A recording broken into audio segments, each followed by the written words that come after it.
Ruth, I think you should intro. I don't know how to intro. 3, 2, 1. Hey, guys. That's all there is. Welcome back. Welcome back to Mosaic. What's their name? Mosers. No. Shards. No. What? Shard Nation. There you go. There you go. Whatever. Continue, keep going. You're doing great. I am not. This is all staying, by the way. staying. Why do y'all Keep do going. this to me? Because you got to get the greeting down. Oh. When you get the greeting down, then we can continue the episode. But you got to Hey, get the guys. greeting down. Welcome to Shard Nation. No, they No, are this is Shard Mosaic Nation. Live. Oh, what are we? Why did you say Shard It's like Nation? saying to one That's of our them. kids, "Hey, William, No. welcome to William." So instead of saying, "Hey guys," Hey, you welcome say, "Hey to Shard Mosaic." Nation." Hey Shard Nation. I'm done. I'm leaving. We're here, 6 p.m. Yes, 6 p.m. on a Where? Sunday. Where? YouTube, Yeah, and Spotify, and wherever they download podcasts. exactly. Whoa! See, you're doing great. Keep going. I don't know what else to say. Sam starts Talk about singing last- at this point. So Talk start about singing. last week's episode that you I absolutely wasn't watched. here last week. They don't like me. But you watched it, so. Oh my God. Hey guys, welcome to Mosaic Live. Thank you, Sam. If you are part of Shard Nation, you already know we're going to spend the next 20 minutes trying to find out what we're going to talk about. If you're not a part of Shard Nation, what are you even doing here? Oh, yeah. Continue.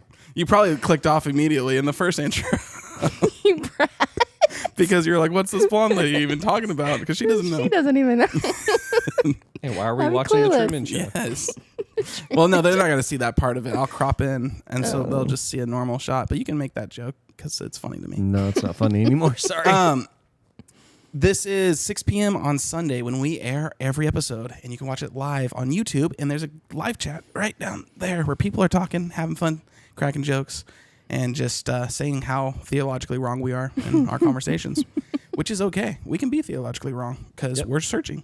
Because that's what we do on Mosaic. I lost the name of the podcast because of Because of on me, it's Mosaic my Live fault. because of Ruth. Everything that goes wrong this episode is going to be because of Ruth and that intro. That's what we do on Mosaic Life. We talk about searching conversations, and we try to rotate shards and see different perspective of quote unquote broken seasons, which I had someone ask me the other day, what's a broken season? And I was like, oh, that's interesting. Ooh. Broken season in my head is any hard season of life. Anything unexpected, anything that is bringing up sadness, anything that's bringing up anger. Like they're emotionally polarizing seasons. That's what I would classify a broken season. What would you call? A broken season is, when humidity gets inside of your little shaking seasoners and you have to hit it on the counter to get it out. Yes. That's a broken season. What's your broken season? Broken season? Is it the same? Ruth What says Sam said. season 1 of Mosaic is the broken season. Remember when Zach Yeah. was on the show and he talked about he was deconstructing when deconstructing wasn't popular? Yeah. And he was finding out, I think it's those seasons when you're breaking apart every single thing that you thought was like Interesting. concrete in your life. And then you're like, wait a minute, I don't know what I believe anymore. I think that's a broken season. Interesting. And so like your broken season is a breaking season. Yeah. I like that. That's interesting because I was the way my brain is you went to it's sad. seasons that I feel broken. Ooh. But it's interesting that your perspective is I like a your broken perspective, season too. is Can it be breaking both? something. It can absolutely. I think be while both. you're I think it's both in deconstructing. all. Yeah. I think there's also broken seasons that you guys know about that we haven't even talked about. Yeah. And you can actually comment, even if you're listening, even if you're just listening on Spotify or Apple Podcast Music. In their car, In they their just turn their car. volume down. They're like, I'm going to get louder for them. Yeah. If you're just a listener who doesn't watch the podcast, turn really low. you can comment. Softly, and then when they turn the volume, be whoa! We're just going to shatter headphones this They're whole gonna come with the episode. live comments. I had a wreck because of you. Oh my God. I just rear-ended somebody. If you guys are suing us, our podcast is actually called. No.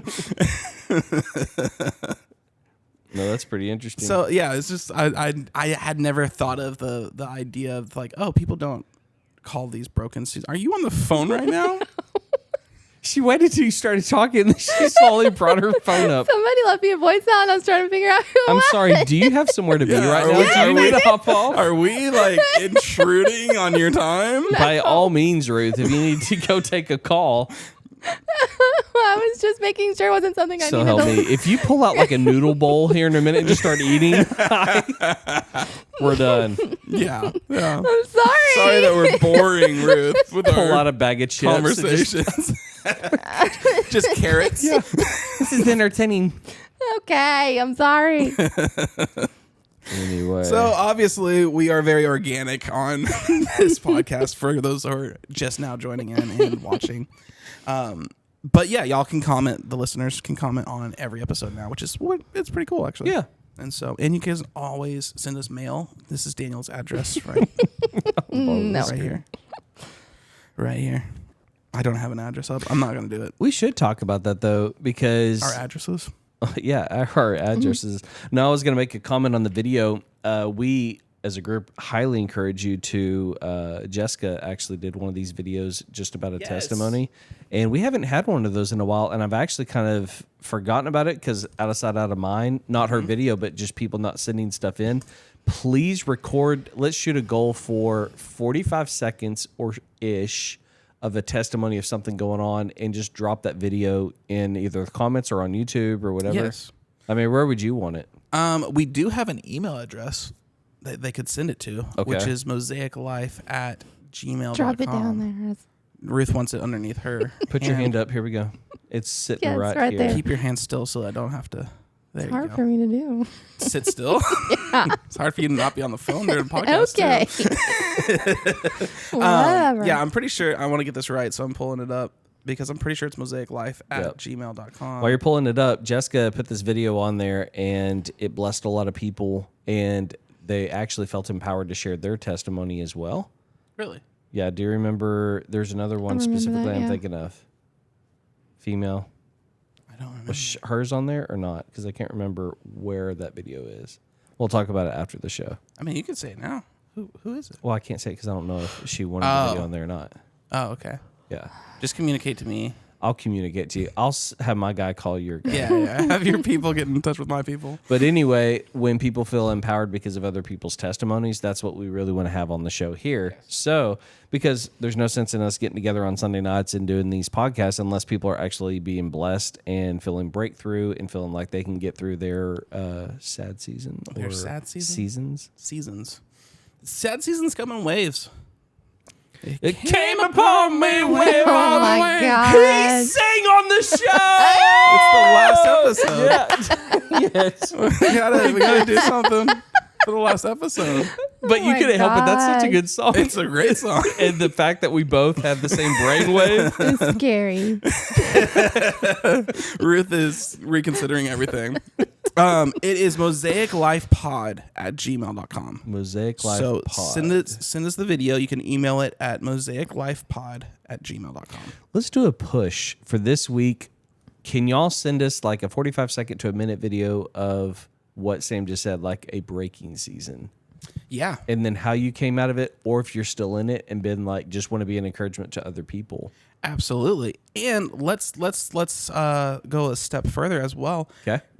Do 45 seconds of that, and then at the end of it, if you have a question that you want to present to Yes. Mosaic that we can talk about on future episodes, I have one, and we could get into it this episode. Let's do it. Possibly. Okay. Because I read the context of it. We might need to, but I can put it in your brains today to be thinking on. If you wanted to talk about it, you can. And while you're pulling up, one more quick guideline. If you don't want us to say who you are or anything like that, please put that in there too, because last week we had one and I don't think we said the name. And I just want to be very, very delicate and honoring of like what you're coming up with. If you're in a really hard season, you're like, I don't want everybody to know that my dog just died and like I just got divorced and like all this stuff. Like we don't want to air your mail. Right. So just say those things.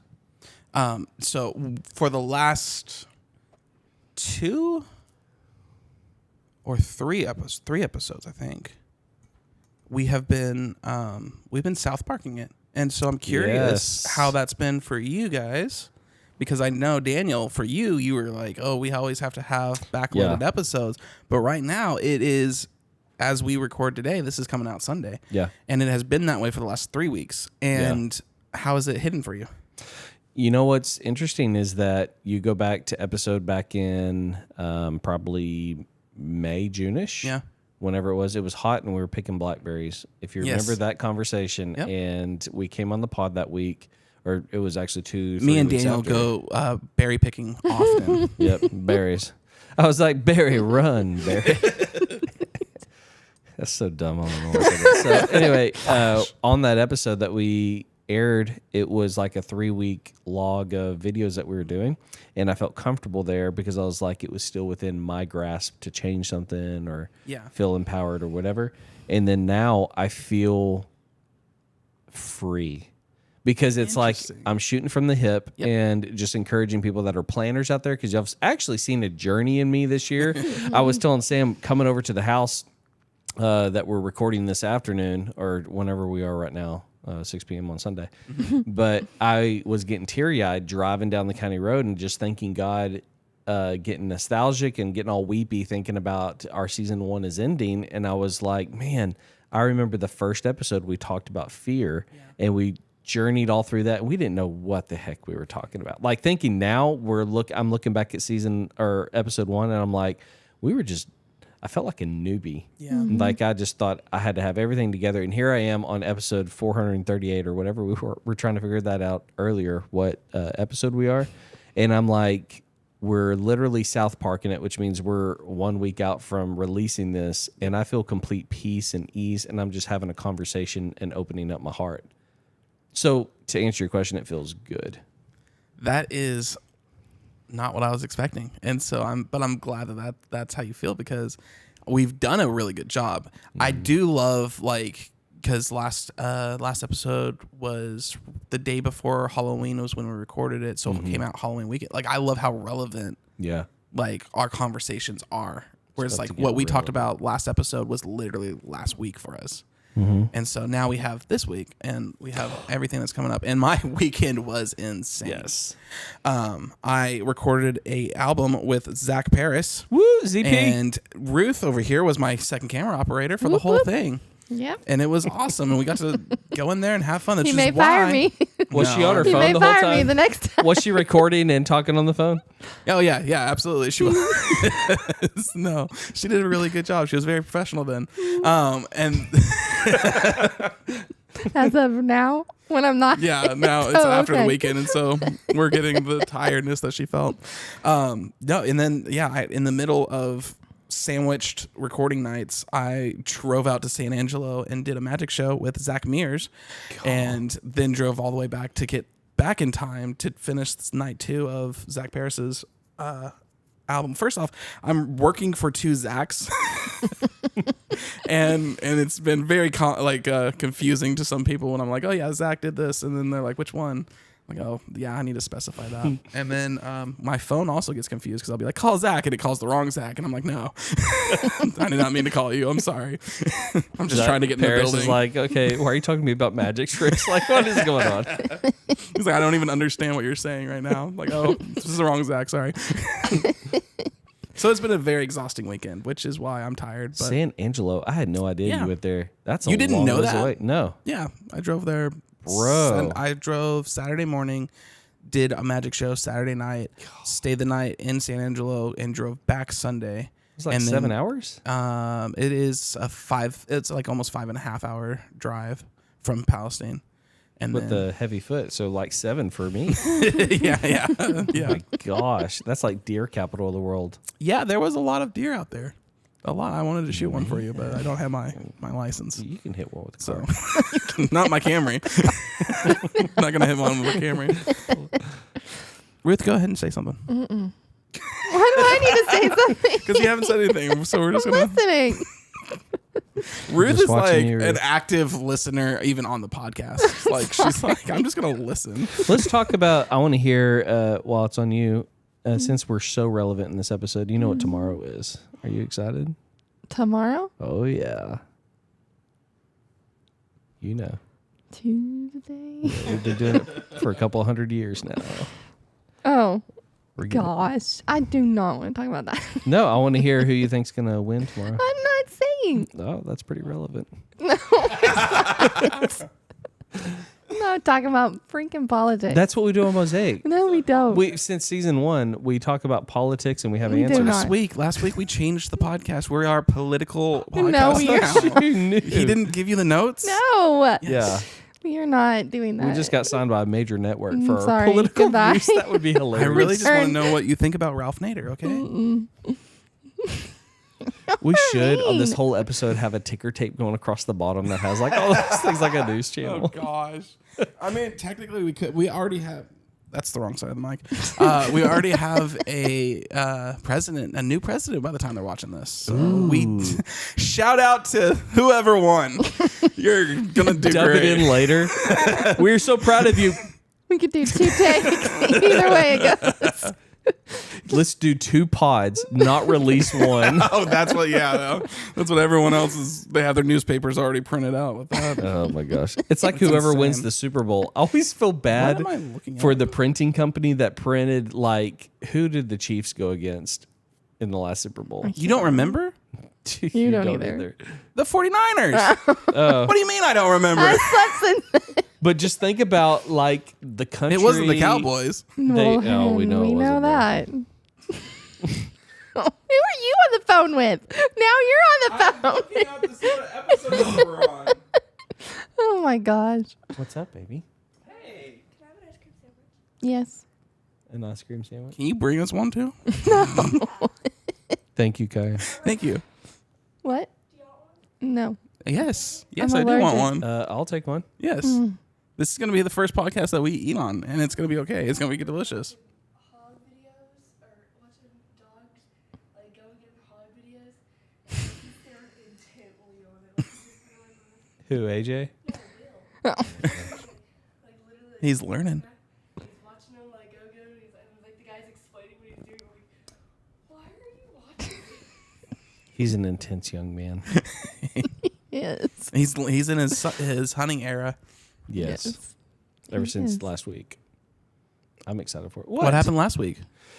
We went we went hunting this past weekend. So in Texas, it is our opening weekend for rifle. And so I actually got a deer this weekend. So we have some Yep. meat technically in the freezer Or the cooler. or the cooler. So I got to process that tonight. We got to process a lot of things. Mm-hmm. I want to hear, Ruth, your take on... Oh, we have 35 episodes. I thought we were at 40 already. We're going to do something special for our 50th. What do you want to do? We are going to do a podcast in Tokyo. Gosh. How amazing is that? We're We going are to Tokyo, not. Kaya. We are not going We're to going to Tokyo. Tokyo. I need to No, start ma'am. now. Swimming.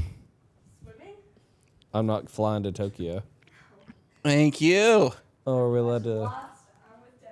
I haven't shown any logos, but they could probably tell what that is. But it's okay. Don't worry about it. We're gonna send a Ruth for you. Okay. Ruth, share something with the viewers. Would y'all stop? We're having Do you want me to read this question? Yes. Let me read this question. Okay, so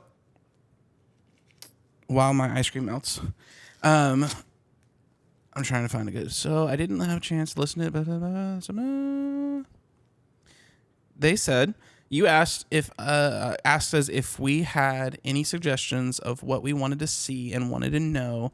If you can talk about, or if you know a married couple who knows of the feeling of waiting for your spouse when they've been going through it for years, or using things to escape, and you feel like a single married mama taking care of the kids and household all by yourself while they're trying to figure it out.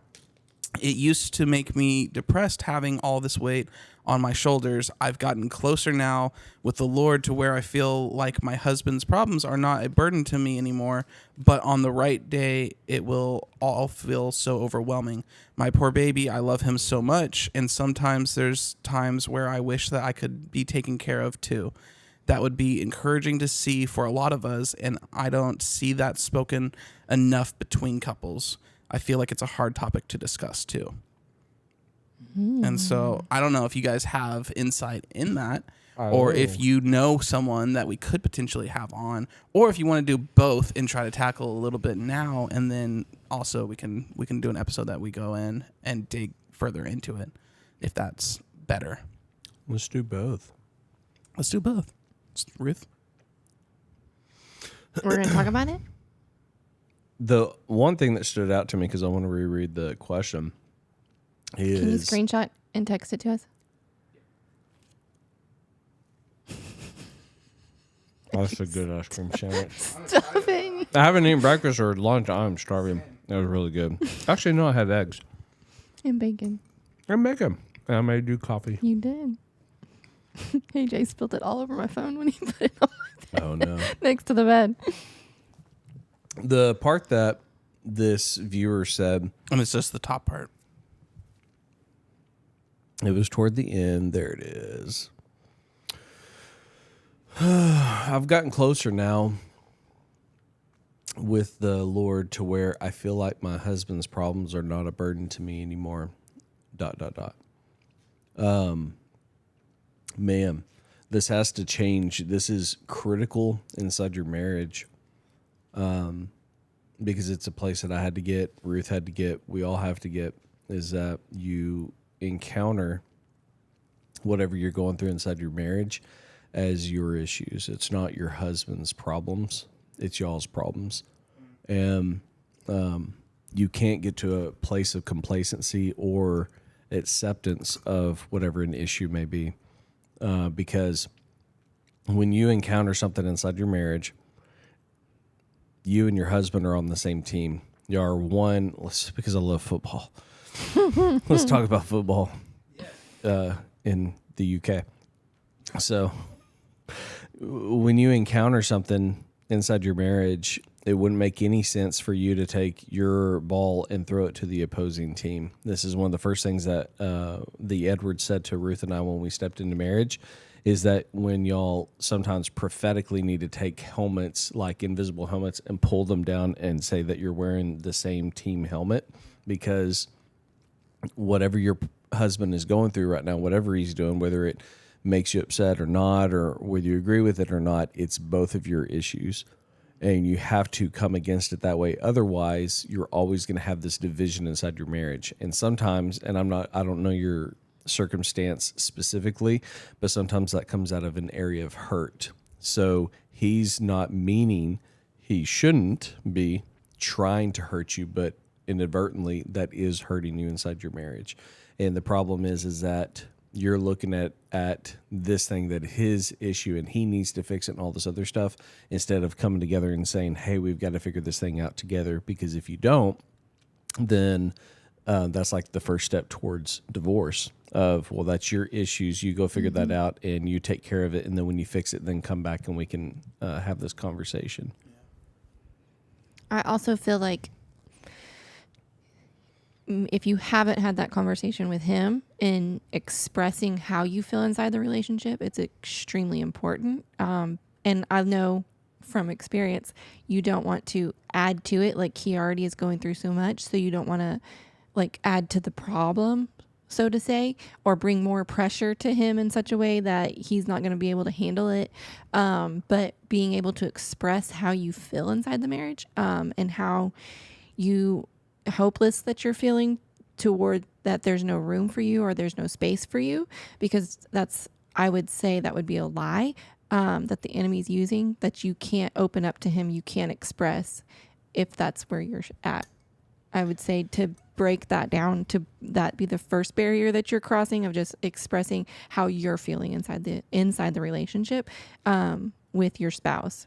And working from that position, because I know we've gone through a lot of stuff, and there has been those times where I feel like I don't want to add to his plate. Like, I feel like, oh, I'm having to do this because I don't think he can take this, or I don't think he can handle how I'm feeling, and so I'm not going to add to, and that's a lie, that the enemy's trying to build that wall in between you two. And another is being able to process it together, and maybe it is something that you do need to go to counseling or therapy for, that you guys are able to do that together, and whatever it is that's coming in between you guys or that he's dealing with, that you both can get solutions and somebody from the outside that can speak specific to what your situation is. And remember that, like, talking to the husband now, like, as a leader in your home, I have to say, like, bro, you have to listen to, like, what she's saying right now and then listen to this podcast, because for her to find an outlet and to reach out to people and to say something like this is a cry for help of saying, I need help. And that's one of the first flags of, like, it should be a red flag to you of, I've got to step up as a leader, because in one way or another, we always go to God, right? Like, that's our number one source, is God is our source. God has put in place your spouse to be a sounding board. And so God loves taking care of issues because he is your comforter, your help, but then he has given your wife or your husband this awesome responsibility to help you resolve conflict, come up with solutions, do all these things, and you work together inside of a marriage. If your wife is reaching out right now into community and saying, I need help, I need prayer, we need this for a marriage, this should be a flag to you of, you need to step it up. And I'm not like doing condemnation. I hope it's not coming across as that, but it's like, this is a flag coming from your spouse where she's seeking out help, and you don't want it to get to a point where she feels helpless or hopeless. And then it's like, well, the first person who's going to be like, hey, I will listen to you. I'm going down another route, which maybe you're catching on, of like, Right. where that's where affairs happen, of where that release goes into another person, where she confides into that person. And then it's like, where were you the past 5 years when this other person was there for me? Does that make sense? And also from the spouse's position, this may not be where you're at, but for me, I had to learn, I'm a fixer. And if I'm given a problem or something, I feel like I have to find a solution and fix it. And so to take the position of not just listening and just being there, that takes me purposely doing that. Like, it's not something that comes natural. I want to find a solution. I want to help you. I want to get, and so sometimes I felt like I had to bring the solution to my husband. And because I couldn't do that, and I didn't know what the solution was, then I felt like, oh, I felt hopeless in the situation because I can't help him and I don't know how to help him. And so then that would make me retract and be like, okay, well, I can't fix you. So like, I'm just going to go do this. Yeah. And it still is putting that wall between you guys. And that's what you're trying to tear down and get out of the way, is like openness and honesty. Like, I don't have to fix him, but I can be here and I can support him from whatever he's going through. I would say come together, just giving practical tools, things that we've done. And I know you may think, okay, this just sounds cheesy or that's too churchy, but it really is true. Come together and pray with each other, because when you pray together as one unit, it knocks down all those walls. And then the second thing that would be like super practical for you to do, we learned this from Danny Silk, is that you come to each other, look them in the eye, and you say, I choose you. And then the other person says, I choose you too. So it doesn't matter what you're going through, no matter what roadblocks, all these things that happen, and life just happens, stresses happen. But when you look at your spouse and say, I don't know how we're going to get over this, I don't have the answers, we're going to need to go to counseling, we're going to need to seek help, we're going to need to do all these things. But at the end of the day, I choose you. As an act of my will, I choose this marriage, and we're going to get through it. Because what that does for your wife, and then vice versa for you to your husband, what that does is it secures, it places in concrete that relationship and says, no matter what happens, I'm going to choose you, and we're going to make it through this. And then it's almost like a sigh of relief. It's like, oh, you're not going to leave me. We're not going to divorce. It's going to be okay, and we're going to fix this. Instead of, I may be out in a couple of weeks, I don't know, kind of thing. Then it's like this uneasiness. And it's not excusing anything. No. It's not saying like, oh, we're going to sweep this under the rug. No. It's saying right now, like, I'm going to tell you I'm not going anywhere. Like, we're in a hard season. We're dealing with some stuff, but I'm still here for you. And it's displacing those lies that the enemy tries to come and say, like, you're going out, like, he's going to leave you. This is too much for him. All the things that the enemy does in your mind. And that just puts all of that to sleep. Like, no. And same thing, I would even put a challenge for your kids too, because you mentioned that in there. I don't know how old your kids are, but if you have been very raw and real and have arguments in front of them, and maybe they're even feeling that as children, you could be creating a lot of core memories that you don't want your children to have of like, man, my parents are fighting and they feel uneasy, or my parents going to divorce. You may even in front of them, we like have family meetings in our family, come together, and I would challenge you maybe even this week, be like, in front of the kids, we just wanted you kids to know I choose your dad and your dad chooses me, and we're not going anywhere, and y'all can take a deep breath too. So I felt that for y'all. Like if your kids are feeling uneasy and are my parents going to split, I would encourage you just to talk to them, even if not, if the stuff is going on in the home, they're picking up on things. Yeah. And like we didn't even they're know. not dumb. No. And our kids, our son had the fears that the enemy was speaking to him about us. And so being able to have that open, honest communication in your home is extremely important. Yeah. I love you, Ruth. I love you. That was a lot. I choose you, Ruth. I just wish you wouldn't answer phone calls on the show. I'm not answering a phone call. Or please don't sure. yell at me. I still choose you in your phone. So it's interesting to me, when you are in a relationship in general,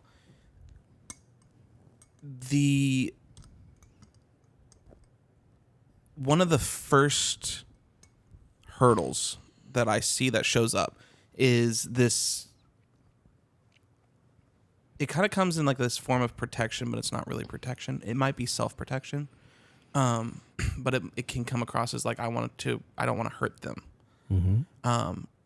But that's the first hurdle that I encounter, at least, in communication, where it's like, oh, I'm not going to bring this up because I don't want to add to them, or I don't want them to think that I'm needy, or I don't want them to worry, and I don't want to worry, kind of thing. So how do you practically move past these hurdles of that come up in our mind of saying like, oh, I'm not going to have this conversation.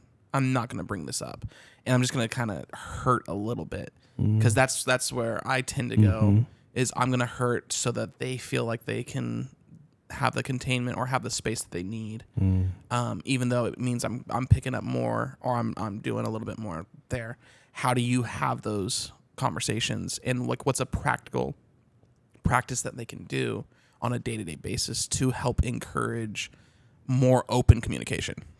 Let's talk about levels though real quick. So I'm going to pass it back to you real quick, and then if you'll add some clarification, because I feel like there's levels to it. So one, first I'll ask you two questions and then pass it back, or Ruth, go for it. So the first level would be like, what level of relationship are we in? Are we dating at this time, or are we like 20 years into our marriage? And then second would be, it depends on the topic as well. So if we're talking about an affair, or are we talking about like you didn't brush your teeth this morning kind of thing? Yeah.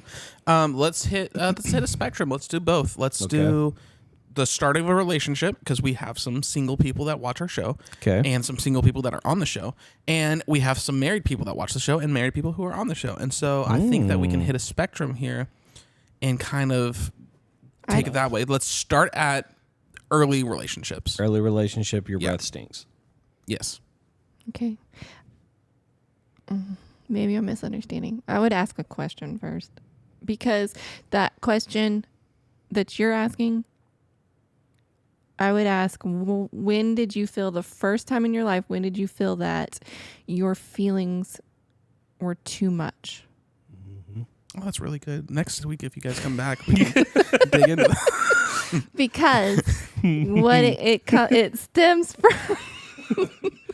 Stop! I'm trying not to go beep. I'm trying please to be go not, deep. That's really good. Because it comes from a question that you feel like what you're going through needs to be minimized and pushed down, and that like, oh, you're too much for that person, and so I need to stifle myself so that I don't come on too strong, or I don't feel like too much for that person and cause them to run.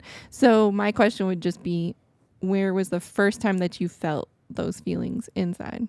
and to trace that back, because it's stemming from a lie, because you are valid, your feelings are valid, how you're feeling inside the relationship is valid, and so you're allowed to show that, Yeah. and it's not going to be, what is the word, pushed away, revoked. Revoked. Does that make sense? Yeah. So just asking yourself, when did I feel that the first time? And sometimes, like for me, it takes me a while to trace, like, oh, where did that come from? Where is that lie coming from? Where I was told that I am too much in a relationship, or where I believed that I was too much inside this relationship for them. Yeah. And it could be even in your family, like as a child. You could go back all the way down to childhood. But I feel like those are where those lies stem from. And then you build off of that belief. Yeah. Ooh, that's good. That's good.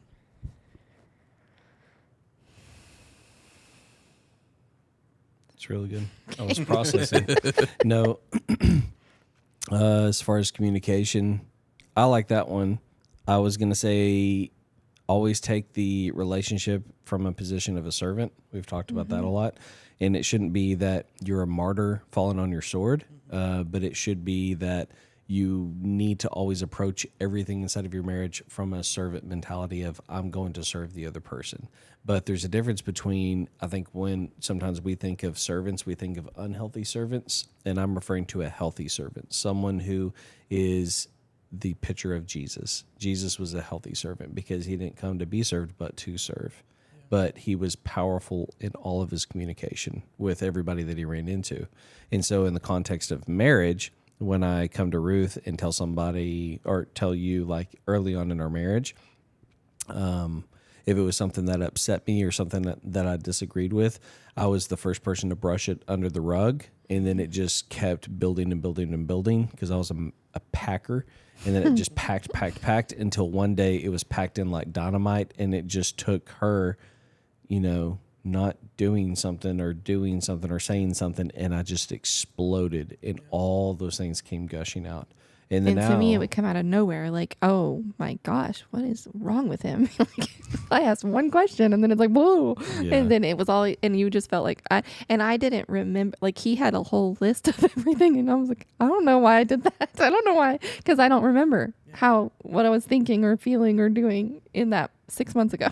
So that's a good dynamic, because if you just let it stew, let it sit, it's no longer relevant and it's not as fresh in their mind. So you actually might not get the answers if you're just like, oh, I'm just going to push this off for a little bit. Yeah. So then how do you openly just like bring up a conversation or like what's a good practice that we can do on a day-to-day basis if it's like a check-in at night or something like that? Yeah. That one you have to read the room, and that is only going to come in being a relationship with that person. So you're not going to get it right the first time. All of our shards out there, like from if you're single and dating right now, all the way to you've been in a marriage for 50 years, you're not always going to be 100% perfect all the time. Okay. But you have to learn to read the room with whoever you're in a relationship with. And that goes for me and you, Sam. And that also goes with me and Ruth. So in the context of marriage, like, I still don't get it all right. But if Ruth had a really bad day at work and she's dealing with a lot of stresses and things like that, and she, like the other night, okay, so let's just be open and real, cards on the table. Like when I'm cooking and stuff, I like to clean up as I cook and throw stuff in the trash or whatever. Ruth made this awesome dinner, but it looked like, in the movies when they purposely throw stuff around and there's something sticking to the ceiling, it looked like that. And so I just Nothing felt was like sticking to the ceiling. it was sticking to the ceiling. It's not. I felt in my infinite wisdom, it was an appropriate time to say it right there at dinner and be like, hey, next time, can we do this, and this, offering just like this criticism, because in my mind processes, hey, we can do this and we can do this, and this. And she heard F you, like dinner tastes terrible and you're a horrible person. That was not the right time to bring that up. Yeah. But but I still felt like I needed to get that off my chest. To what you're saying is like, okay, when do you do that? Maybe a day, maybe 2 days later, maybe a week later, maybe 5 months later. I feel like you need to say it after you have processed the emotions part. Because a lot of times the way that not a lot of times, it always comes down to your tone and the way you deliver it. And so if you can say it through gritted teeth, like that's not going to be delivered or not going to be accepted. So being able to process, for me, it's writing it down and finding a way to get all my anger out about why I'm upset, but then being able to come back like 2 or 3 days later and be like, okay, can we talk about this and not have so much emotion and hurt in the process, and being able to go back and talk about the situation and how I was feeling and why what he said hurt me so bad. And so then we can talk about it, and then we can come and have some conflict resolution on the whole situation. And as a base in our marriage, we always do this. So it goes back to what we said a while ago. And sometimes we jokingly do it. And even with the Musters, sometimes we'll joke around because we say it with them too. Like any relationship we're in, I always start it with like, hey, I choose you. It's going to be okay. And I love you so much. And like you do this grace sandwich and then say, but I have something I want to communicate with you. And then you even ask the person, because we've gotten to a point in our marriage now that we're powerful communicators. She'll even ask me and I'll ask her, hey, do you have the capacity right now for me to say something that I'm having a problem with? That's really good. And then she says, No. nope. Do not. Don't talk to me about it. Oh, she's done that, and I've done that because sometimes she sees me fuming about something, but it's not even her, it's work. And I go, I really cannot take one more thing right now. And then I say, but we can talk about this tomorrow. Let me get one good night of sleep. Let's have breakfast or coffee, and then I'll open up, and then she communicates it. That goes back to the servant mindset of, I can't do this right now. And then, okay, I'll serve you and I can take this, even though it's a burden on me to take this right now. Yeah. But I can do that for a day to let you get a good night's sleep because I love you. And that takes work. Like, it's not something that came natural to me because I am we need to fight this out. We need to come to common ground. Like, no, I'm not going to bed angry. No. Like, that is so bad. Like, mentally, that's bad. If you're really struggling with sleep and you're tired and it's not going to end well. Like, just go to bed. Get some sleep. You're not sinning. No, not at all. And being able to have your mind clear and not be in the moment so much and thinking through things clearer with rested mind, like, it is so much better. Let's talk about that real quick, because I think we hear that a lot. Don't let the sun go down on your anger. And I understand that, and it is scriptural, and that is really good. There's also a stewardship of that verse that you need to do as powerful people of, I'm not going to let the sun go down on my anger. Well, if you actually even think about it, fighting from night till morning, you've already failed. Right. The sun's already gone down. You're you've still already angry. done wrong. Right. I'm saying that, like, why not say, I'm not going to let the sun go down on my anger. I'm going to communicate to my wife, something upset me tonight, and I feel like we need to talk about it, but I choose you. I love you. I'm not going anywhere. I'm really hurt, but I want to talk about this tomorrow. And then kiss the person and say, I still love you, like all this other stuff. You can still be hurt and still love the other person. I feel like we separate the two. If I'm hurt, I run away. Because two things can be true. Two things can be true. I love you and I'm hurt by you. Yes. I'm upset with you right now, and we're going to sleep together tonight. Not, I mean, we may not sleep together, but we're going to be sleeping in the same bed. Like, I am hurt by the things you said, and I still freaking love you, but we're going to battle this out in the morning, kind of thing. And I hate that we've had a generation, it seems like we've seen this in an older generation that's starting to spill into this generation where I'm offended by you, so I'm going to run, and we have to break relationship. We have to break connection. No. Keep connection. It's because there's uncomfortability in it, and we run from uncomfortable things. We search for comfort. We search for any form of comfort, whether that's a numbness. Yeah. So, no, I'm going to go sleep on the couch rather than sit in the tension that's going to cause me to feel uncomfortable sleeping next to you in the same bed that we're supposed to be in. That's what I'm about to say this, but let me think about it. Yeah. Because sometimes I say stuff and there's no filter. That's what a servant does, right? And we're not talking about, we always said about this disclaimer, we're not talking about abuse. Right. We're not talking about physical abuse or abandonment. Paul addresses those in Scripture. What Sam and I and Ruth are talking about is a servant mindset. Jesus mindset takes that thing on. And it's like, we're going to powerfully communicate in the morning.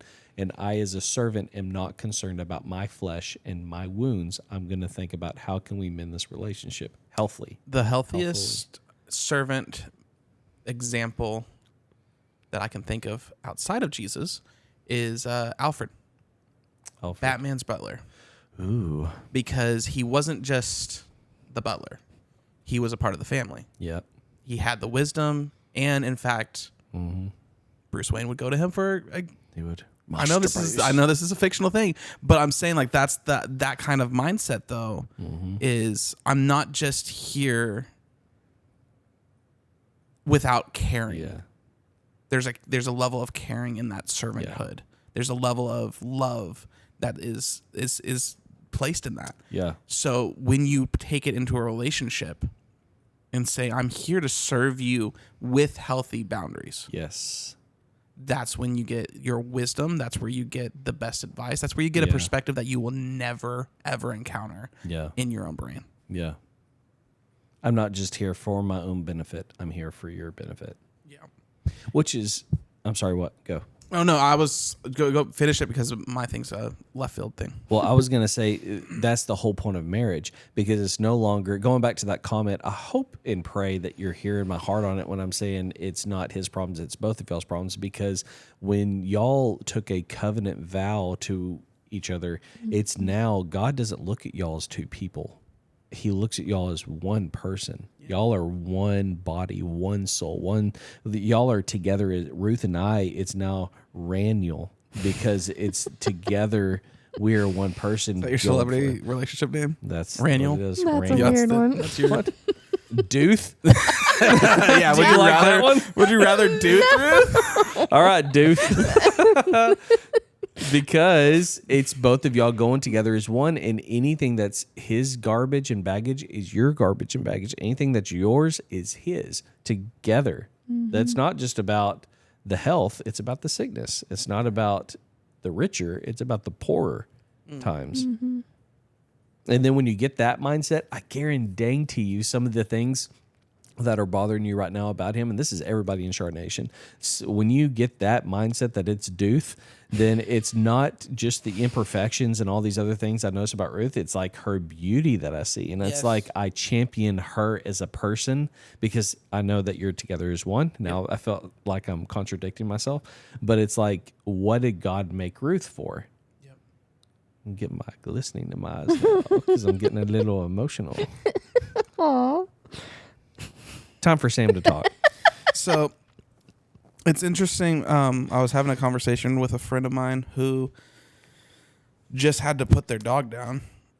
And he was sharing that it was surprising to him the things that he's starting to miss.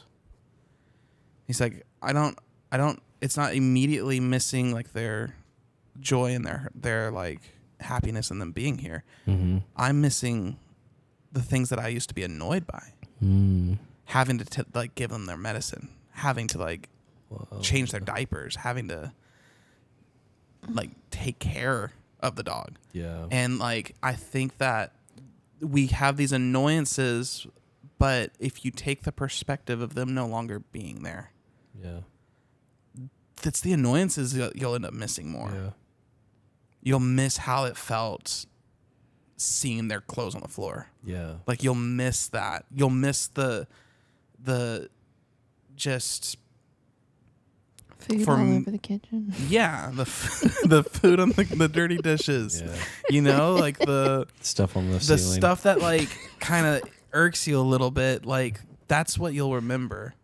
And for me, when I went through like my divorces, it was the silence of my house was so loud. Yeah.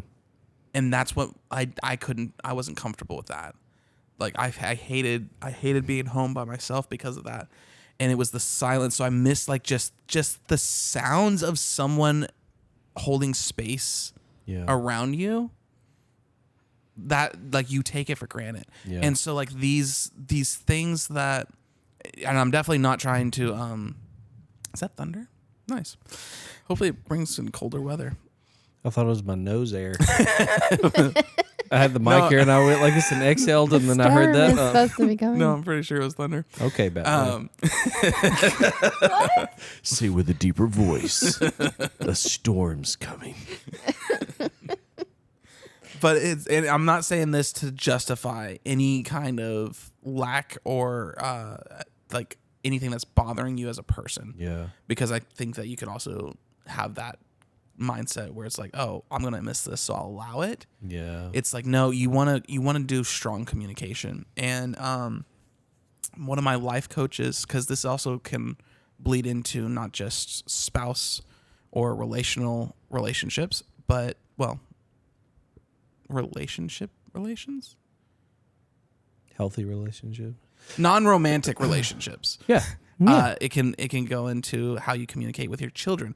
And one of the things that my one of my life coaches does is she'll communicate to her kids, hey, I don't have any more words for today. Like, my words are out. And so if you want to like sit next to me, we can read a book together. Like, if you want to cuddle with me, like, we can cuddle, but my word limit's done. I have no more words for today. And it's just that clear communication of like, I still want to spend time with you. Here's how I can offer that. Yeah. And then they don't feel rejected. They don't feel like it's just, but we're not going to talk for like the next hour and a half. And I feel the tension on that so much because I've said that to you before. I feel like a really crappy dad when I say that to my kids. But I told him one day, I think it was Will, because Will, dude has words on words. Like because he has such a passion for life and loves people so well. But I told him, I said, I have gas in my tank, but I'm almost to empty. And if I run out, like it's a go-kart, we can still sit in the go-kart and roll it down a hill, but it's like not going to be any good. And we've got to communicate that better in our relationships of like, I'm at my capacity. This is how much I have in here. You can still get in the go-kart and still push it, but then you're eventually not going to have any fun anyway because there's no gas in the tank. Like, let's wait and refill and have loads of more fun. Mm-hmm. And that goes for marriage relationships too. Yeah, and then so like I think that this could be a practical thing that can help relationships in general is learning how to gauge your own fuel tanks. Mm-hmm. And being like, oh no, I do want to spend time with you. My touch is completely ran out. So can we sit next to each other and just like, can I have my own space? But I still want to spend time with you. So can you tell me about your day? Can you tell me? Yeah. But like I am like, because some people, I don't know, they're like their professions, they involve a lot of like touching. There's a lot of things, and so like they can just be irritable. And it's like, if something else just touches me, no, like I'm done. Yeah. But I still want to spend time with you. Here's what I have in my tank. I can sit here. We can read a book together. You can tell me about your day. Yeah. Or just like figuring out those type of things. Ruth, tell them about when we first got married. I didn't steward this well. I did a really crappy job, but I worked in the hospital and talked to people all day. And how many? And I did not work outside at of the home house. alone. I sat with a newborn baby. Yeah. I was a nanny at the It time. was a Yorkie. No, it was a newborn baby Yorkie. It was a little boy that I babysat, and I was not allowed to go outside the house. I had to stay at their home because they didn't want their son out and about, which he was newborn. Like, you can completely understand. So, but this was like I think for the first 8 months of his life, I didn't leave their house. And so from morning to night. Yeah, it was guys have an average of 2,000 to 3,000 words they use in a day. Females 10,000 to 20,000. Yes. And so with he'd that come back from the context- hospital at a 12-hour shift, and I'd be Like, shut up. And then we got in a fight, and I started crying. It's like, I can't talk to you at night. I can't talk to you in the morning because it'd be too early to talk. And so I'd wake up early. I had to steward my words really well. It's like a bank account. It is. And I was overdraft every day. It was like out of time. Ruth is ready to like open up a savings account or something. It took a lot of work. But it goes back to the servant mentality. Okay, so what would Jesus have done? Well, we already see it in Scripture. Like, he got away with the Father. He had his quiet time. But then he dealt with those freaking disciples. Like, I'm not calling you a freaking disciple. But, like, what I'm saying is that, like, it has to have that servant mentality in marriage relationships and in any other relationship. You have to be like, I choose you. I love you. I have to die to my flesh and use another 1,500 words today because you're worth that. And I think when you communicate that to somebody, they need to see that value too of, like, I've seen you several times. Like, you probably didn't want to, like, take me home or, like, drive back from Oklahoma at weird hours in the morning and stuff. Or maybe you did because you like that kind of thing. But, like, there's times inside of a relationship with friends and family that you just go an extra mile and it communicates how much you love that person. Not to an unhealthy level, but to a point of, I'll have a temporary discomfort to give you pleasure because I love you. Mm-hmm. Well, take it with the analogy that you just presented, which is the bank account. As long as you are making deposits, you can start to make withdrawals. That's good. But you cannot withdraw from a account that you have not deposited into. Yeah. You can take a loan. I'll make sure that power surge didn't stop our recording. Okay, We're we're still good. recording. We're good. You cannot, or you can take a loan. Like, you have withdrawn, but because of our history, because you have deposited, I know who you are. You have an account with me. That's good. I can loan you this during crisis. Yes, that's really good.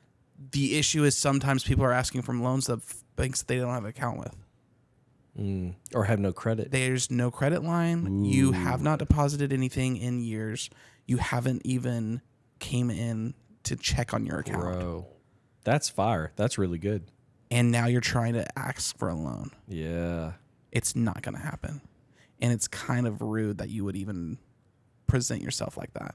So do your diligence. Open up an account. Even if it's 50 cents that you're depositing. Yeah. That's so good. And it's like, as long as that transactional relationship is there, not to make it all about transactions, Yeah. but that's the I thing. get what you're Love saying. it is transactional. it's sometimes. transactional Yeah. in a different way than we normally would think. Yeah. But that's what I see. So, like, yes, Ruth has made plenty of deposits into the Daniel account. Daniel has made plenty of deposits into Ruth's account. And there is the relationship to know, if there's a major life crisis, I can cover you for X amount of time. And hear that. X amount of time. Yeah. It is a loan. Yeah. It has to be paid back in some way or another. You can't just give out and empty yourself out for someone who will never pay back. Yeah. That's abuse. I want you to expound on some of that more because I really feel like you were, man. So you banks, they start with a foundation. so dumb. But like, I want to share a thought, and I want you to keep going Okay. on because when you said some of you don't even go into the bank, like you're not invested in the relationship, is the way that I took that. Yes. Like, I have no interest in Neglect. banks. I just want to stuff all my stuff in my mattress, take care of it myself. But I need a loan, so I'm going to go ahead and go to a bank. And it's people that are just one night stands, one and done, no relationship. They've become numb, and whether that's a hurt because they don't trust banks anymore, Right. and whatever that is, man, I had a thought for a second. It'll come back to me in a minute. Keep going. You can go off that. Yes. No. So that's exactly what is happening in this culture, dude. It is, I don't like that my account's empty. So I'm going to take in deposits, but I'm never going to send anything out. And then when that account dries up, I'm going to go to a new one. Yeah. No, I don't need the account number. Just give me the wire transfer. Wow. And then I'm going to fill up on that. No need to come back in there. Move to the next one. And so, but also this is a dynamic that can also happen in a mutual relationship over time, Yeah. because either life happens, work gets crazy, and then you start letting it slip. You start the neglect coming in, and then you stop checking in on them. Yeah. You stop taking them out on dates. You stop pursuing their heart. You stop listening to their passions. And then it's just like, you are supposed to do laundry. You are supposed to do the dishes. You're supposed to mow the yard. But that's the extent. Yeah. And that's where, like, you can see the quote unquote roommates situation start to show up. Yeah. Is when that neglect has not been, or when that neglect shows up in the relationship and the intentionality is not being pursued anymore. Because there's something to, I don't care if we've known each other for 35 minutes or 35 years. An interest in you is an interest in you. Yeah. When that is not present, that's just neglect, dude. Yeah. And you can't hide that. There's no way they don't feel that. Yeah. It's I am tolerated. I'm not celebrated. Yeah. I want to hear y'all's thoughts on this because yes, and when you were saying that, the picture I got and then I lost it and then you went and then I got it back again of a body. And I'm thinking of body at the beach and you are going from the water to your car or something like that and you're walking on hot sand. Like you said, for a moment, it's still okay and it's still healthy. And as a servant inside of a marriage relationship or any other kind of relationship, friends or family or whatever it is, your feet walk across hot sand and they can take a little bit where you're going ow, ow, ow, and you're like trying to hurry and make it across to a shady point. I feel like that's acceptable sometimes, but to stand there in burning sand and take one for the body is not healthy. Yes. Like it's okay for a short season. I'm not saying willingly try and martyr and like go out and hurt yourself for relationship's sake, but there are going to be times where you're trying to make a movement, trying to get to a different area of your life, and there is a shady point coming, but right now there's just a temporary ow, ow, ow, I don't like this season of my life. Right. But some people are in that unhealthy point of no, the whole body wants to stay here in the sun in the season, and you just need to burn for a little bit and hurt yourself to your demise. Yeah. Anyway, that was the thought I had. Did you get me? I don't have anything. You don't want to elaborate on that? No, I don't. You could do a commercial. No, I think you're absolutely right, and it's interesting because right before we started recording, I burnt my thumb on Yeah, you did. on a light bulb because I noticed that I needed a shift. This light bulb was in the wrong lamp, needed to go in the other one. The problem was that they've been on for a while, and so I'm not dumb. I didn't just grab it. Oh, he did. I tried to do it with some kind of fabric, and the fabric did not help, and so I had to get a thicker fabric. Yeah. So sometimes you need a better buffer between you and whatever the tension or the hot spot is in your relationship. But And the whole so- purpose was to move the light bulb to a different one. Okay, that was the task. Yes. Sometimes the body becomes so focused on a task, we've got to get that light bulb over here. So to your pain, I need you to keep your finger on Yes. that light bulb and keep turning, which your hand was saying, ouch, no, this is hurting. Let's find a different process, a different way. So inside relationships, I want to talk to marriage real quick. Like, are you so focused on the task that needs to happen that Yes. you're not worried about the other part of your body? Like if my wife is hurting and saying, ow, ow, Why didn't ow. you just unplug the lights Oh my gosh, Ruth. and switch them? They're the exact. So where were you whenever I was doing all this, Ruth? I wasn't On your paying phone. attention. Do you see the abuse that Sam goes through? I'm just like looking Imagine at. I was looking at the lights now. I'm like, they're the Ruth exact as same. your Why didn't you older just move sister them? for 20, 30 years. Because this one is actually shorter Oh, okay. than that one, but I could have. Lowered it. But you did not present that. When I Did get not know what you I were was doing. single and alone. and he was hurting Sorry. and you were laughing at him. No, going back to your task thing, you're taking me right back to Horsey Day. Go for it. Horsey! Horsey, I'm Say sitting. rear. I'm sitting on that rocking horse, and I'm in the middle of the field. Every time I say Horsey Day, that's exactly the mind that Daniel. No, I think dude, of the spring ones. That have the, like, you Yes, get some in the movement. park. Yeah. just the sad little horses. I'm like, yeah. No, dude, Horsey Day. When they handed us the leads and they said, "Go catch a horse," if we were focused on the task, it was never going to happen. Even like in your mind, because horses pick up on so many things, they know what you're thinking. It's wild. When you are just task oriented, you are no longer relational. You have to come in and approach it relationally to achieve a task. I cannot ask you to do something if I've never even asked your freaking name. That's good. Most people will do it out of politeness, but there is no equity. Nothing. There's no connection that's built in that moment. That is simply transaction. Mm-hmm. Excuse me, sir. Can you hand me that? Thank you. Mm-hmm. I don't know his name. Mm-hmm. He has no reason to ever talk to me ever again. I have no reason to ever talk to him. When you get to a relationship, that's a word, right? I like it. Relationship. That's that's where we get the word relationship, right? Yeah. Yeah. Ruth is teaching grammar over here. Go on, listen to. But in like versus a task ship, you're just trying to get freaking tax cuts, I guess. Well, okay. Now this is where I have a hard time, because there are some people that are task orientated, mm-hmm. and then some people that are relational. Yes. And so task is just the way that their brain works. It's Right. not from lack of caring. It's just the way that their brain is wired. Because I go more towards task. Right. Relation is hard for me.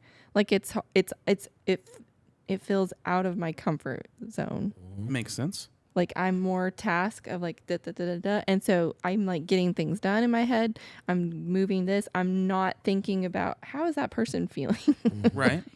Like I'm not in that box, so I can come across as not caring when that's not the fact. The fact is I'm like this is how my brain is working. I'm more about like I have to do this, this, and this, and this, and so how do I get these things done, and not how is this person feeling in this situation? Why are you laughing?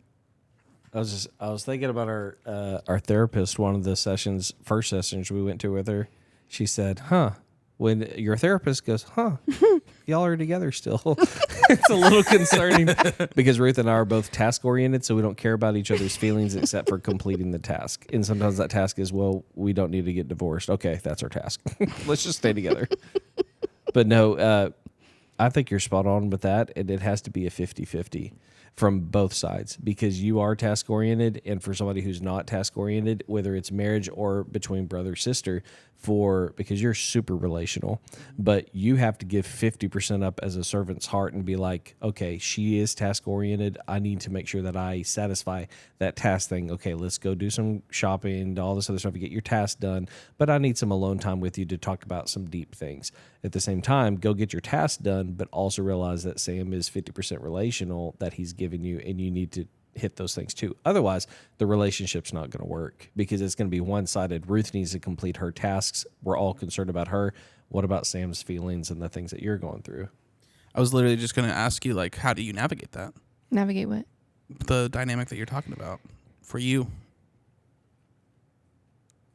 I don't know. For me, it's not like the relationships that I have outside of my spouse.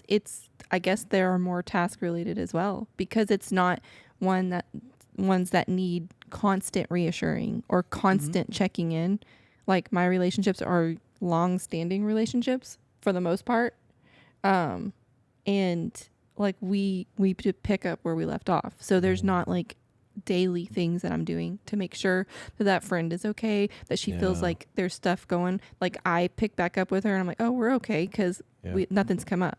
So, and then we just carry on. We have a fun day. We go back to our lives. Like does that make sense? Ruth appreciates honesty above all else, because like what she just said, she's not aware there's a problem unless you communicate that there's a problem. Yeah. And so she's saying like, I'm thinking Sophie in particular, one of her great friends, is that like her and Sophie are just like this and this, like always same brain length, unless Sophie communicates, hey, we need to talk about this. Or Ruth is like, yeah, this kind of is rubbing me the wrong way. Otherwise, they're always at this level of there is no issues. Yeah. And so some people have to be able to communicate that, especially with task people, of you harbor bitterness for 3 years and say, hey, when you did that 3 years ago, that really upset me. Or you didn't text me this week. Or, what's going on? Like you didn't do this. I didn't get a phone call. Well, you're not Ruth has, she has no idea, and she's not Right. trying to be mean. She's just like at a different level of thinking of like, oh, I didn't know you had a problem. You need to tell me you have a problem so I can complete that task and make sure. If there's an everything's fine. issue, I'm gonna show up to coffee. Like I'm gonna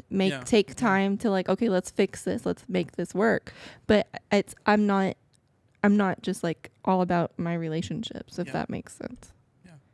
No, it does. And so like there has to be, like you're saying, like there has to be this compromise of I'm aware of this part of me and how my brain works. Here is how we can better our relationships. One, I need to know where you're thinking here. Mm-hmm. You have to communicate that to me. I cannot read your mind. Two, my default is not going to be to reach out to you on a day-to-day basis. So if you want that, you're going to have to reach out to me. Yeah. And that's fair. And just be like, hey, I'm thinking of so many reasons as to why that could possibly be a thing. For one of the most common ones is going to be anyone with ADHD. If it's not in front of their faces, it is non-existent. And so you have to take compromises and you have to learn some new ways of communicating and understand it's not because they don't want to. They physically can't. Like someone with ADHD, that is not just like that they don't want to. They cannot remember if it's not right in front of them, kind of thing, on different levels. And so communication is the biggest thing.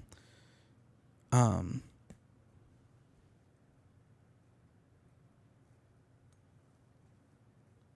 trying to think of another hurdle that can come up.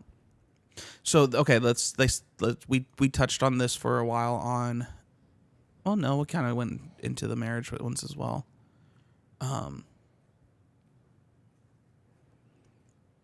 What have you guys experienced and seen in the shifts of going to that roommate relationship things that people can feel in their marriage? At that point, it goes to an unhealthy transactional relationship because that's what roommates are. You pay your part of the rent. You take care of my need, which is the rent. I take care of you. And it is completely opposite of what? I don't think it's even that. I think it's I'm taking care of myself. Wow. You take care of you. I got me. There's no equity built up. It's I'm renting. From this relationship, I'm renting the house. In a marriage relationship or any other Sam and our relationship is we bought a house. And we both have to upkeep this house. Otherwise, it's going to go to crap. In a transactional relationship, it's we're renting, and eventually we'll just move out, and they'll patch the walls, repaint it, and it'll go to somebody else. Like you have nothing, no attachment to it. And so inside our relationship that we've noticed, when you go to transactional only, was that your question?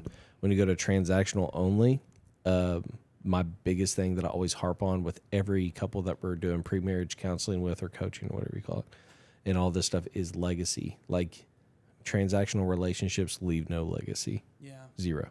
Yep. And that's in the natural as far as children. It's also in the spiritual as far as generational wealth, curses.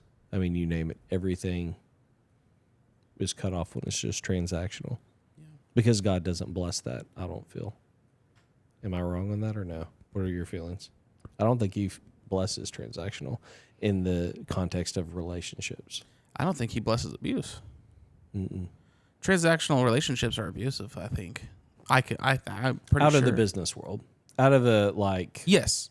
That if we're talking about lasting relationships within the body of Christ, the church, within us, within marriage, he doesn't put his blessing on that. Yeah. Because there's no value to it. Like you said, it's going to be painted. It's going to get its walls redone, and it's going to go to someone else. Yeah. And it's a container. It's empty. Yeah. It's a Judas versus the 11 disciples. I don't know why I'm going there, but just thinking like he denied and left. Peter denied and stayed and went fishing with his friends. Yeah. And God brought him back in. Yeah. So then how do people move back into a relationship when they've been in that, or they've felt that shift happen? We talked about it last week. Surrendering. How surrendered are you? How abandoned are you? How much of this are you to your community. And if you're like this, then you got to pray, Holy Spirit, help me on doing this and opening back up. And if this is due to hurt and this is due to abuse that you've experienced in your life, you've got to learn to start opening the first finger and saying, God, I open myself back up. And honestly, here's the hard one. I open myself up to being hurt again, possibly. And that hurts. I open myself up to Ruth every day like this, and sometimes Ruth is just like, screw you, and punches me. Not physically, but like in my heart, it's just like, Ruth inevitably will hurt me again, and I will hurt her.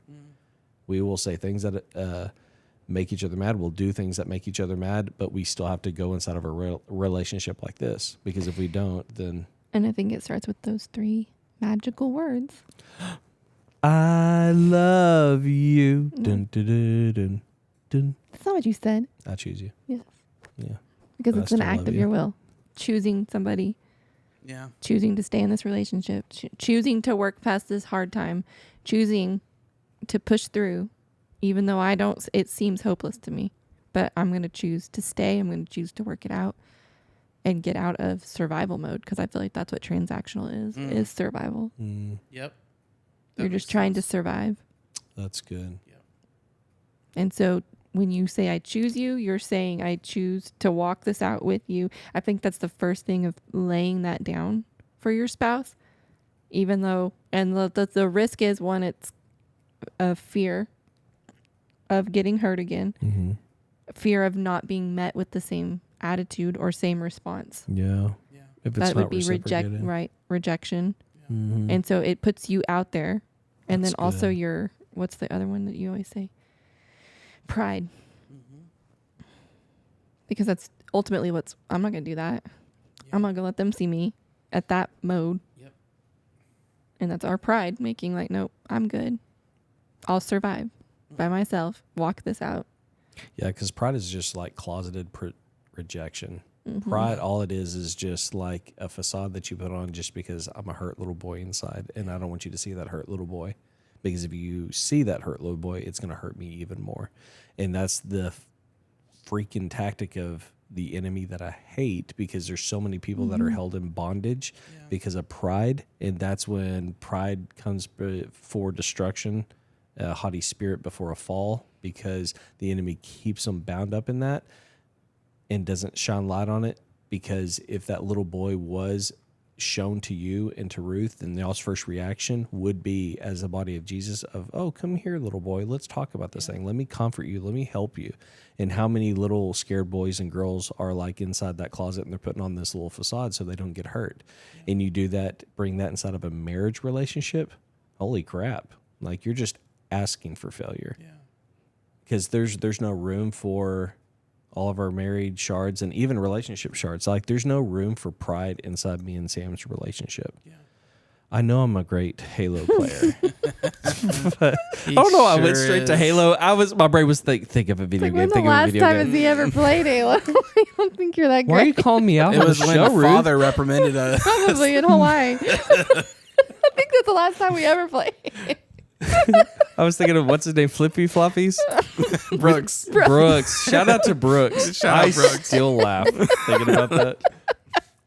Because he killed a fly with a The slipper. Yeah. But there's no room for pride inside of relationships. Right. Any relationship. There's room for vulnerability. So then, what is, as I lose my headphones,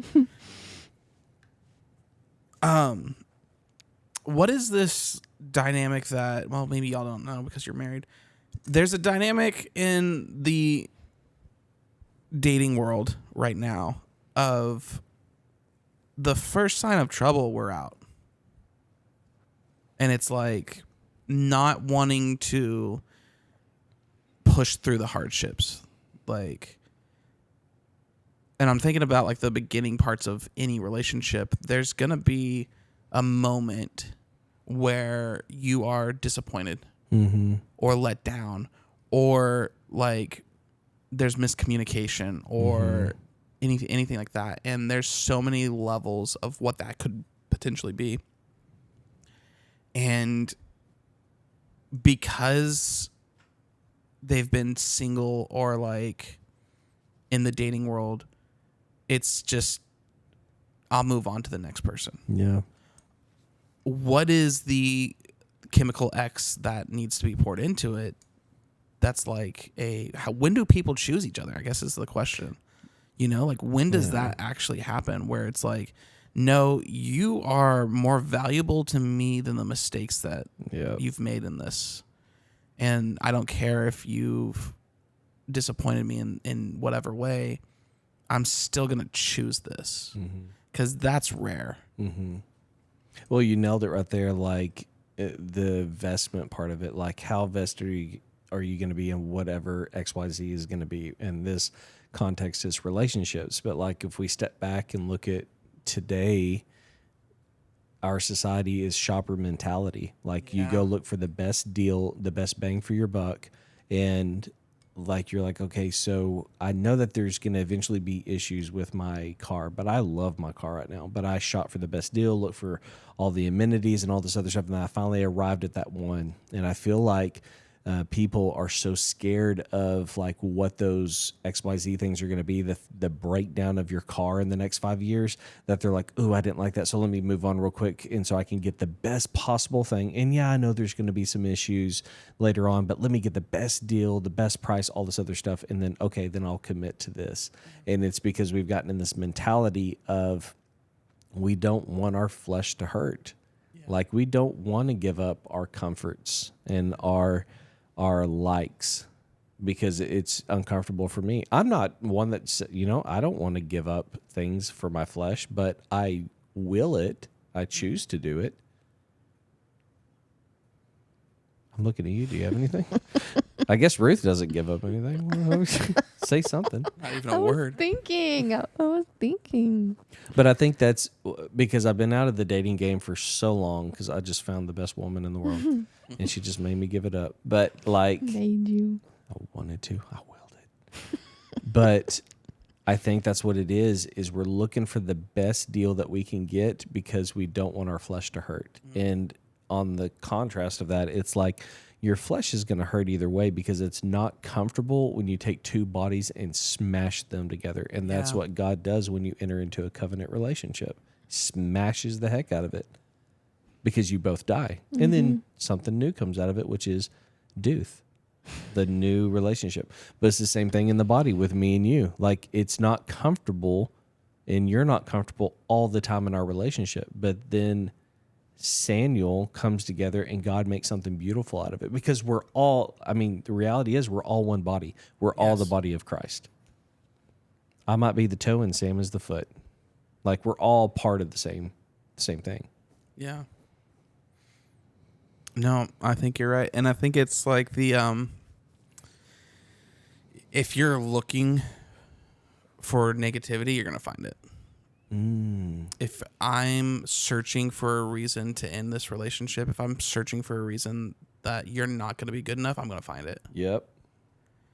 And what you fix your mind on, you'll see more of. You manifest it. Yeah. Avatar 2, great movie.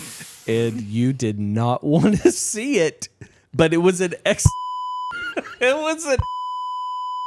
was a great great movie. But you went into that theater saying it was going to be terrible. And look what happened. It was.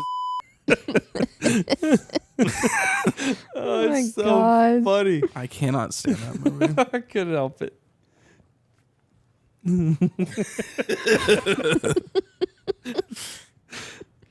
Why'd you into me? Because you're on this podcast. Oh, I know. You have nothing to add to it? I swear if we had a popcorn machine up here, you would just like get your little popcorn and just sit there and watch. Y'all got me a popcorn machine one year. Let's I sold get it when it. I was poor. Oh my gosh. I know. We'll just start over and get another popcorn machine. Oh my gosh. I think this has been a really good episode. I think that we've touched on, surprisingly, it's been an episode about relationships and the investment. I think that's what a good theme of this episode has been, is the investment it takes for a relationship, a healthy relationship, and the practicality of what we can do. Yeah. And it's really cool because y'all have prepared for this long before we even started this podcast, when y'all were doing Marriage Mondays. Marriage Mondays. And that's where you guys got your reps in. That's right. What are you laughing at? Nothing. Marriage Monday. I remember. Eminem. You better lose yourself in the marriage the moment. Stop. Just stop. Cut us off, Sam. Oh my That wasn't a gosh, theme. guys. Thank you so much for hanging out with us on this episode of Mosaic. And until next time.